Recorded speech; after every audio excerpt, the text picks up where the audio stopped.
Karibuni sana kuitazama Kipepeo Digital. Naitwa Elijah Beyeza, kipindi kinaitwa Bahasha Mkononi. Kama unavyoona niko hapa Mahakama Kuu ya Tanzania, ambako aliyekuwa waziri wa awamu ya 5 na 6 ndugu Geoffrey Mwambe, ambako leo ameweza kufungua kesi akimshtaki kamishna wa uhamiaji, lakini vile vile pamoja na mwanasheria mkuu wa serikali, na hilo limetokana baada ya kunyang'anywa pasipoti ya kusafiria ikiwa yeye anaumwa. Anayemwakilisha mahakamani hapo ni wakili Bakari Mwasipu. Aliweza kuzungumza na waandishi wa habari, ambako leo kesi imeweza kufunguliwa, lakini itatajwa tena tarehe 23 Januari 2026. Tumsikilize alichokizungumza na waandishi wa habari Bakari Mwasipu. Pili, na kabla hajawekwa ndani hiyo tarehe 7 au kabla hajakamatwa tarehe 7 mwezi wa 12, Mwambe alikuwa ni mgonjwa na alikuwa ameshaanza taratibu za kutafuta visa ili akatibiwe Ujerumani. Sasa mazingira ya kukamatwa, kuwekwa ndani siku 7, afya yake ikazidi kuzorota akiwa ndani ya kituo cha polisi. Sasa tarehe 16 aliamua kuchukua jukumu la yeye kusafiri nje ya nchi, kwa maana kwenda Ujerumani ili akatibiwe, na hiyo tunazungumza tarehe 16 mwezi Disemba mwaka jana. Sasa aliamua kuchukua na familia yake, kwa maana mke wake pamoja na watoto wake watatu.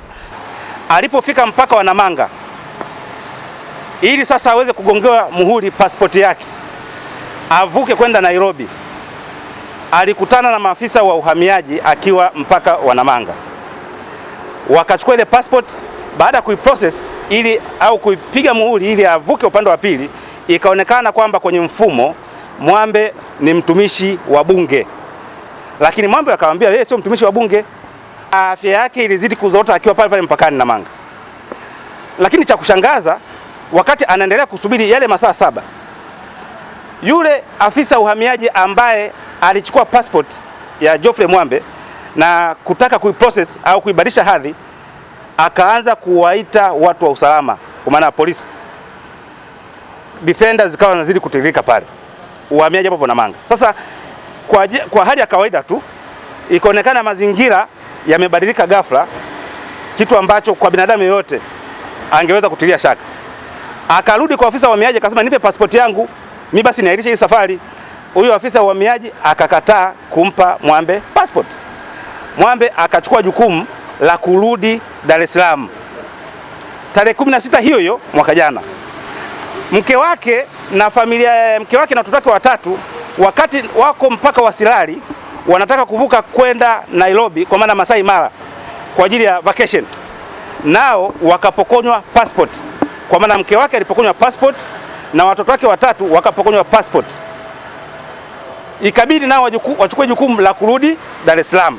Sasa mpaka hivi ninavyozungumza kuna passport 6 ziko idara ya uhamiaji, kwa maana passport mbili za Mwambe, diplomatic passport na passport ambayo ni ordinary passport ya kawaida, na passport 4 za watoto wake watatu pamoja na mke wake. Yuko nyumbani kwake anaumwa, na ni kweli anaumwa, na ifahamike kwamba hata alipokuwa ndani jeshi la polisi, mazingira ndani nafikiri kila mtu anafahamu kule sio picnic. Alipotoka nje afya ya Mwambe kidogo imezorota, na mama yake mzazi huyu hapa amekuja mahakamani kusikiza kesi ya mtoto wake ambaye tunapozungumza Mwambe yuko nyumbani anaumwa.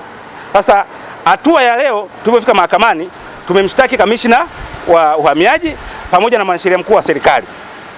Na baada ya kumshtaki kamishna mkuu wa uhamiaji pamoja na mwanasheria mkuu wa serikali, mahakama imetoa amri zifuatazo, kwa sababu tumefungua maombi haya kwa hati ya dharura. Imetoa amri zifuatazo. Upande wa serikali, kwa maana mwanasheria mkuu wa serikali, wanatakiwa kujibu ndani ya siku mbili hizi, mwisho tarehe 22 kesho kutwa. Then kesi imepangwa kesho kutwa tarehe 23 kwa ajili ya kusikiliza hayo maombi.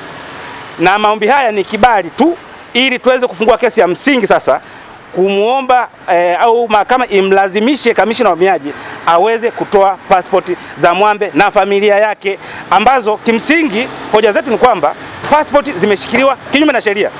Hakuna sababu ambazo zimetolewa mpaka sasa hivi. Yaani wameshikilia pasipoti kuanzia tarehe 16 mpaka leo tunazungumza tarehe 20, hakuna sababu zote zimetolewa. pamoja na juhudi mbalimbali ambazo tumezifanya au Mwambe amezifanya kuhakikisha kwamba passport anazipata akatibiwe nje ya nchi, jambo ambalo kimsingi tukaamua kuleta kesi mahakamani ili sasa mahakama iweze kumlazimisha kamishina wa uhamiaji aweze kumpa Mwambe na watoto wake passport, sababu passport mpaka za watoto zimechukuliwa bila sababu za msingi. Sasa kama kuna sababu, basi mawakili wa serikali watakuja kuiambia mahakama hapo kwamba passport za Mwambe na familia yake zimechukuliwa kwa sababu fulani na fulani, lakini mwisho wa siku hayo ndio yaliyojiri hapa mahakamani.